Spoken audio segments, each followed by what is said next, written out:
This channel does not promote any violent, harmful, or illegal activities. All content provided by this channel is meant for an educational purpose only. এদিকে ইউনূস জমানায় বাংলাদেশের শিক্ষাক্ষেত্র চরম অরাজকতা। আজ থেকে শিখে বাংলাদেশের প্রাথমিক শিক্ষা বেতন বৃদ্ধি সহ একগুচ্ছ দাবিতে আজ থেকে অনির্দিষ্টকালের জন্য ধর্মঘটে বাংলাদেশের প্রাথমিক স্কুল শিক্ষকরা। কার্যত বন্ধ হয়ে গেল বাংলাদেশের ৬৫,০০০ প্রাথমিক স্কুল। লাখ লাখ পড়ুয়ার ভবিষ্যৎ বাংলাদেশে অন্ধকারের দিকে ঠেলে দিলেন ইউনূস। আর এবারে আমরা নজর রাখি চলুন যে ইউনূসের জামানায় বাংলাদেশে বিনিয়োগের ঠিক কি পরিস্থিতি দাঁড়িয়েছে, কি পরিস্থিতি। সেখানে ৮ মাসে ১ টাকাও নাকি বিনিয়োগ হয়নি, আর ২-১ মাসের মধ্যে অর্ধেক শিল্প তো প্রায় বন্ধই হয়ে যাবে বাংলাদেশে। সুদের হার ৩% থেকে ইউনূস জামানায় বেড়ে হয়েছে ১৫%। আমাদের সঙ্গে সরাসরি রয়েছেন আমাদের প্রতিনিধি সায়ন্ত রয়েছে, আমি সায়ন্তর কাছে চলে যাবো। সায়ন্ত, এই বিষয়ে তোমার কাছে আর কি কি তথ্য রয়েছে? দেখো, শিক্ষা, স্বাস্থ্য, নাগরিক পরিষেবা সর্বোপরি ইউনূস প্রশাসন বাংলাদেশের যাবতীয় পরিষেবা দিতে যে ব্যর্থ তা কিন্তু একের পর এক তার প্রশাসনের বিরুদ্ধে আঙুল তোলা সাধারণ মানুষ বুঝিয়ে দিচ্ছেন। এমনকি গত ৮ মাসের যে ইউনূস প্রশাসনের আমলে বাংলাদেশে কোনো বিনিয়োগও হয়নি সেটা কিন্তু খোদ শিল্পপতিরাই স্বীকার করছেন, এবং যা অবস্থা চলছে তাতে আগামী ২-৩ মাসের মধ্যে বাংলাদেশের অর্থনৈতিক পরিস্থিতি আরও চরমতর সংকটের মধ্যে পড়তে চলেছে। একই সঙ্গে যে তথ্য আসছে যে এই ইউনূস প্রশাসনের আমলে একাধিক ব্যাংক বন্ধ হয়ে যাচ্ছে, ব্যাংকের সুদের হার ৩% থেকে ১৫% পৌঁছে গিয়েছে। এই অবস্থায় দাঁড়িয়ে ব্যাংকগুলো কিন্তু রীতিমতো জুলুমবাজি শুরু করেছে সাধারণ মানুষের ওপরে। স্বাভাবিকভাবে সাধারণ মানুষ তো ক্ষুব্ধ, তারা মূলত এই ইউনূস প্রশাসনের বদল চাইছেন, এবং যে কারণে তারা সমাজ মাধ্যম হোক, রাস্তায় বেরিয়ে হোক, তারা কিন্তু প্রতিবাদে সোচ্চার হয়েছেন। খোদ শিল্পপতিরাই কিন্তু এ ব্যাপারে রীতিমতো দাবি জানাচ্ছেন যে এভাবে প্রশাসন চালানো যায় না। নাগরিক পরিষেবা যেখানে ব্যর্থ হচ্ছে, শিল্পর কোনো বিনিয়োগ নেই, অথচ শিল্পের বিনিয়োগ হচ্ছে না, সুদের হার বেড়ে যাচ্ছে। এই অবস্থায় বাংলাদেশ চলবে কি করে? যে পরিমাণে তাদের শিল্পে ক্ষতি হচ্ছে, তারা কিন্তু কোনোভাবে এই শিল্প চালিয়ে রাখতে পারছে না। আগামী দিন একাধিক কারখানা বন্ধ হয়ে যাবে বলে শিল্পপতিরা রীতিমতো এমনটাই আশঙ্কা করা হচ্ছে যে আর ২-১ মাসের মধ্যে হয়তো অর্ধেক শিল্পই বন্ধ হয়ে যাবে বাংলাদেশে। ধন্যবাদ তোমাকে শান্ত। আর এবার বাংলাদেশের যে শিল্পপতিদের ক্ষোভ, সেই ক্ষোভ আপনাদের জানায় কিছু পরিসংখ্যান আপনাদের সামনে আমরা তুলে ধরছিলাম যে বিনিয়োগের কি হাল।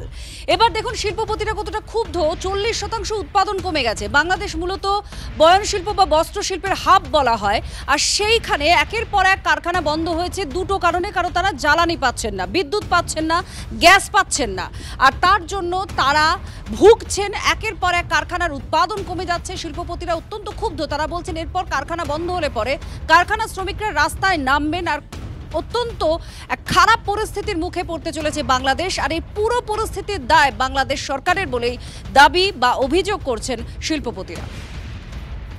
একটা ফ্যাক্টরিতে প্রতিদিন ৬ থেকে ৫ বার বিদ্যুৎ চলে যায়, আর আজকে আমাদের যারা শিল্প উদ্যোক্তারা গত ২০ বছরে বিভিন্ন চড়াই উতরাই পার করে আজকে বাংলাদেশের শ্রমিকদের বাংলাদেশের জিডিপিতে কন্ট্রিবিউশন রাখতেছে, তাদেরকে আজকে মারার জন্য এই গ্যাসের সাপ্লাই, বিদ্যুতের সাপ্লাই বন্ধ করে আমাদের বিপদের দিকে দেয়া হচ্ছে। একবার যদি এই শিল্প বন্ধ হয়ে যায় তা চালু করা সম্ভব হবে না। ব্যাংক যদি এইভাবে চলতে থাকে, আমি মনে করি নেক্সট ১-২ মাসের মধ্যে বাংলাদেশের 50% ফ্যাক্টরি শাটডাউন হয়ে যাবে, তা আর জীবনে খোলা হবে না। এই ইউনূসের অপদার্থতার কারণে মুখ থুবড়ে পড়েছে বাংলাদেশের শিল্প। ইউনূসের ওপরে চরম ক্ষুব্ধ শিল্পপতিরা। শুধু শিল্প নয়, ষড়যন্ত্র করে শিল্পপতিদের মেরে ফেলা হচ্ছে। আর কোনো রাগঢাক নয়, এবার প্রকাশ্যেই মন্তব্য বাংলাদেশের বস্ত্রকল সংগঠনের সভাপতি শওকত আজিজ রাসেলের। পরিস্থিতি যদি অবিলম্বে না বদলায় তাহলে বাংলাদেশে দুর্ভিক্ষ নেমে আসবে, আশঙ্কা শিল্পপতিদের। ইউনূসের উপদেষ্টাদের উটপাখির সঙ্গে তুলনা করতেও ছাড়লেন না রাসেল। আমাদের শিল্প করে লাভটা কি? এতগুলো পেপার মিল, আপনি তো নিজে পেপার মিলের কলার টিপি ধরে মেরে ফেলতেছেন, নিজের ইন্ডাস্ট্রিকে কলার টিপে ধরে মেরে ফেলতেছেন। সুগার ইম্পোর্ট করেন, এখানে রিফাইনারি আছে। আপনার তো তাহলে ইন্ডাস্ট্রি বিরোধী পলিসি হচ্ছে এগুলো। তা আমি জানি না আপনারা কেমনে চালাবেন বা নিজেরা চলবেন, আমরা কেমনে চলবো আমি জানি না। আর কিছুদিন পরে হয়তো ঘর থেকে বেরোতেও পারবো না। আমাদের রেডিমেড ফ্যাক্টরিতে পার্টনার হতে পারেন না, হবে না। তারা জানে যে এখানে ফ্যাক্টরির অবস্থা ভালো না, ভাইবেল না। এখন বাংলাদেশ থেকে অন্যান্য দেশে, ভিয়েতনামে অনেক বেশি ভাইবেল। আমরা বলি সস্তা লেবার, আমরা বলি সস্তা এটা সেটা, cost of doing business is perhaps the highest in Bangladesh right now. তো এরকম একটা অস্বস্তিকর পরিবেশে আমরা আছি। চীনা লোগো সাঁটানো আগ্নেয়াস্ত্র সহ গ্রেপ্তার 2 যুবক। ধৃতদের কাছ থেকে উদ্ধার একটি 7mm পিস্তল, 2 রাউন্ড গুলি, একটি ম্যাগাজিন। উদ্ধার করা হয়েছে একটি বড় বন্দুকও। ভোররাতে ডোমকল থানার হাড়ুয়াপাড়া ময়দান চত্বর থেকে গ্রেপ্তার করা হয়েছে। আগ্নেয়াস্ত্র পাচারে কে বা কারা জড়িত তদন্তে পুলিশ। ধর্মতলায় কার্তুজ উদ্ধারের নয়া তথ্য। সূত্রের খবর, পুলিশের চোখে ধুলো দিতে একাধিকবার বাস বদল করে ধৃত রামকৃষ্ণ মাঝি। পুলিশকে বিভ্রান্তিকর বয়ান দিচ্ছে রামকৃষ্ণ। এসটিএফ এর হাতে গ্রেপ্তার হওয়া রামকৃষ্ণ মাঝি বিজেপির কার্যকরী বুথ সভাপতি। মাদকদ্রব্য পাচার করা হতো তার গাড়িতে, অভিযোগ তৃণমূলের। সীমান্তে পাচারের আগে উদ্ধার 523 গ্রাম সোনার বিস্কুট। মুর্শিদাবাদের নওদা ব্রিজ মোড় এলাকায় নাকা তল্লাশিতে উদ্ধার। জলঙ্গি থেকে লালগোলার দিকে নিয়ে যাওয়া হচ্ছিল এই সোনা সমেত এক ব্যক্তিকে গ্রেপ্তার করেছে সাগরপাড়া থানার পুলিশ। কোথা থেকে এই সোনা আনা হয়েছিল তল্লাশি পুলিশের। পিংলাতে নিয়ন্ত্রণ হারিয়ে দোকানে ঢুকে গেল লরি। রাস্তার পাশে থাকা 4টি দোকান ভেঙে উল্টে যায় মাছের খাবার বোঝাই লরি। ভোররাতে দোকান ফাঁকা থাকায় কোনো প্রাণহানির ঘটনা ঘটেনি। অতিরিক্ত মাল বহন করার জেরেই দুর্ঘটনা বলে প্রাথমিক অনুমান।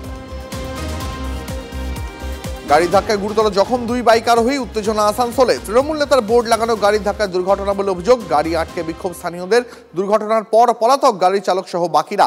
আহতদের উদ্ধার করে হাসপাতালে ভর্তি করেছে পুলিশই।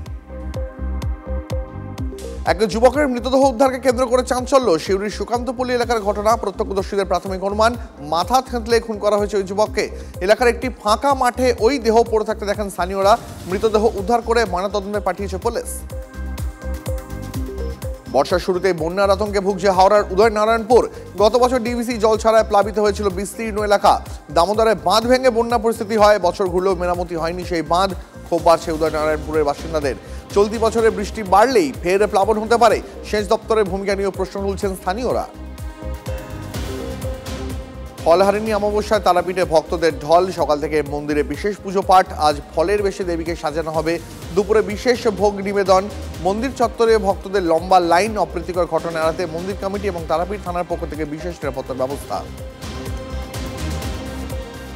12 ঘন্টা পার। মায়ের অভিযোগের পর এখনো সিভিক ভলেন্টিয়ারের বিরুদ্ধে কোনো পদক্ষেপ নেয়নি পুলিশ। গতকালে পুলিশের বিরুদ্ধে বিস্ফোরক অভিযোগ করেন আত্মঘাতী কিশোরের মা। তদন্তে নেমে কিশোরের সুইসাইডের নোটের সঙ্গে হাতের লেখায় গরমিল রয়েছে বলে সন্দেহ পুলিশের। নির্মীয়মান রাস্তার উপরে বিপজ্জনক খোলা গর্ত। সেই গর্তে পড়ে মৃত্যু সাইকেল আরোহী। ঠিকাদার সংস্থার বিরুদ্ধে গাফিলতির অভিযোগ। আসানসোলের মিঠানি গ্রামের ঘটনা। প্রৌঢ়ের মৃত্যুর পর ক্ষোভে ফেটে পড়ে স্থানীয়রা। ক্ষতিপূরণের দাবিতে সরব পরিবার।